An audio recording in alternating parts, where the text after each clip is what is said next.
Hey guys, and welcome back to the channel. Well, I wanted to make a follow-up video to my switching to Lumix video that I made at the end of last year. Now at that point I hadn't had a chance to use the S1 Mark II in a professional setting. I can say now that I've shot a wedding with it, and I've also had the chance to use it in a hybrid shoot, a creative shoot with a model. So I just wanted to give my thoughts and a bit of an update on the S1 II and how that's sort of fitting into my workflow. Okay guys, so full disclosure here, I bought the camera with my own money. No one's sending me cameras or lenses or anything like that. So all these opinions are mine, and it's just my 2 cents as a sort of semi-professional photographer and videographer. Okay, so first to the wedding. Now going into this, I'd had some time to test the S1 II, shooting photos. I was at the wedding as a photographer, and I was a little bit nervous because I hadn't used the camera in a professional setting, and obviously when the pressure's on, different things happen. But no problems whatsoever. The camera was fast, the autofocus was quick and reliable, and within, I'd say, probably 10 minutes, I was using the camera and just loving it. And yeah, no issues. With that, I was using the Samyang 35 to 150 2 to 2.8 L-mount lens for that shoot, and I pretty much shot the S1 II with that lens the entire ceremony, the entire day, apart from one section where I needed a wider lens, so I used the S5 which had the Sigma 28 to 70 contemporary on it. So I was impressed. Now, a few things I want to go over. I initially had some concerns with the S1 II, with the body design. It was just a little bit different. I've got to say, after using it on a prolonged shoot, no issues. It's comfortable in the hand, even over long periods of time. I'm not putting a cage on the S1 II at the moment because I'm mainly using it for photo and hybrid work, and a cage just makes everything bulkier, and I'm trying to sort of slim down my kit and just take what I need, especially on professional shoots at the moment. So basically I'm taking my S1 II with the Samyang 35 to 150, the S5 with the Sigma contemporary 28 to 70, and a flash, and I have that all in my Peak Design everyday sling, and that just works really well for me. Now let's go on to the creative shoot I did with the model. Now this was a sort of a different situation. So I had the 85mm DGDN 1.4 Sigma art lens on the S1 II, and I was trying to figure out how this combination would work for creative shoots. Now in the past with my R6 Mark II, one of my favorite focal lengths, obviously for portrait photography, is the 85mm. So I had the EF version of the 85mm Sigma, and I really loved that lens. It's probably one of the best lenses I had ever used up to that point. So when I got the chance to pick up the L-mount version, the updated version, I jumped at it. Now this lens is smaller, it's much more easy and manageable to use, and I used this on the S1 II for both photos and also some video content. So I'll show you a bit of that now. Now I've got to say, it was very similar to my experience. So ergonomic wise, it was comfortable. The flip screen came in really handy when shooting video. No problems with the viewfinder or the ergonomics of the camera. Everything worked really well, felt very natural. And yeah, it just went really well. 90% of the time I used the all area select, and I just let the camera find the subject, and my hit rate was in that mode, I'd say probably 99%. Now I did try some tracking shots with it. In that situation with the Sigma lens, which is not known for its tracking abilities, I got good results, but I did have some issues. So I'd say probably a 70% hit rate in that sort of situation, and this was in reasonably dim light too at the end of the day. I think you'd get better performance with something like the Lumix 85mm 1.8, but if the majority of the time I'm shooting portraits, you know, with not much movement. So in that sort of use case scenario, I prefer the Sigma, which just has a bit of a better look to me.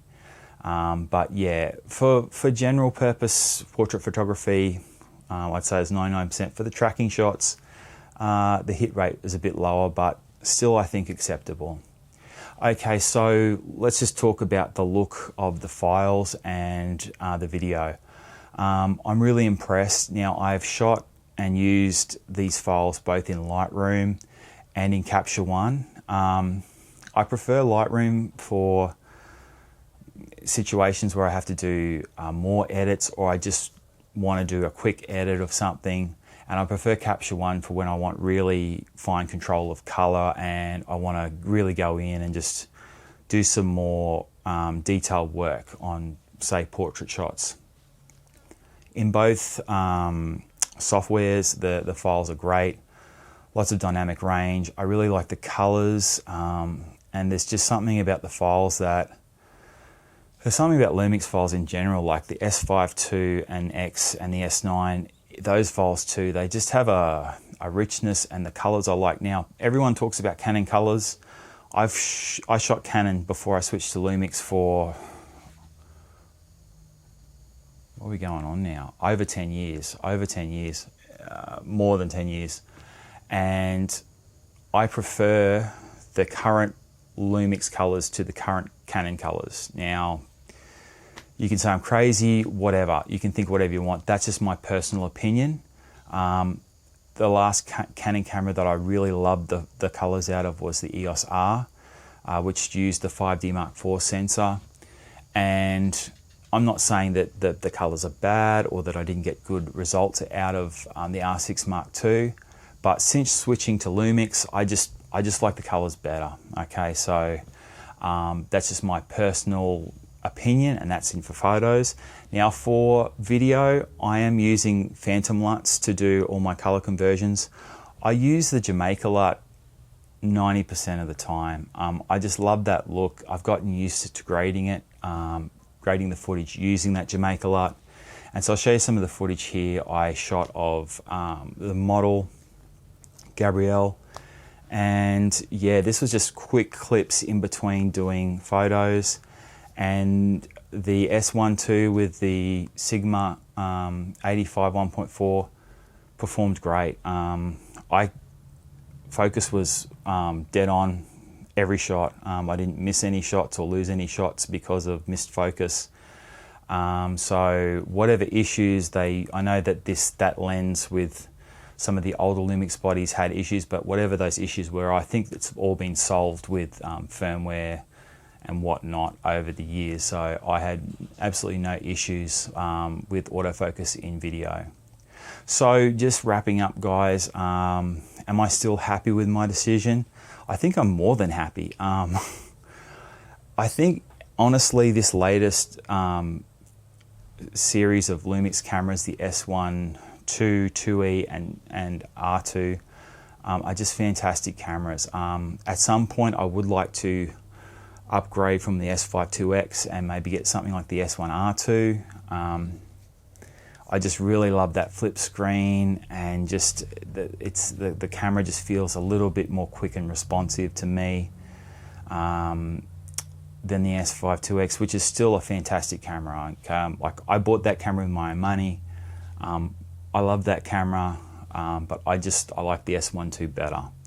But for me at the moment, I love what I'm rocking. I love the S9. I'm shooting on that right now, and that is just fantastic for content creation and situations like this where you need a small but powerful camera. And so, yeah, that's my opinions, guys.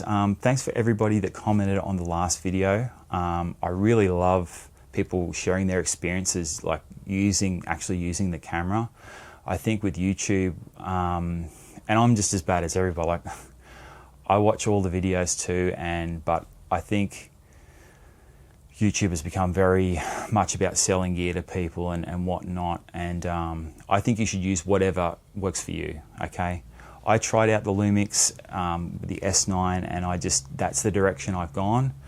But I think, you know, there's use cases for everything, and it's about having a community and sharing experiences and finding what's going to work for you, for what you need to do. So for me, I'm pretty happy that I've got both my photo and my video needs covered with this lineup of cameras that I've got now at the moment. And yeah, I've got to say, very happy that I switched. And if you could share some of your experiences down, have you come from different systems? Are you thinking about moving to Lumix? Do you shoot video, photo, or hybrid like myself? And yeah, I just look forward to hearing from you guys. Okay, so until the next time, see you.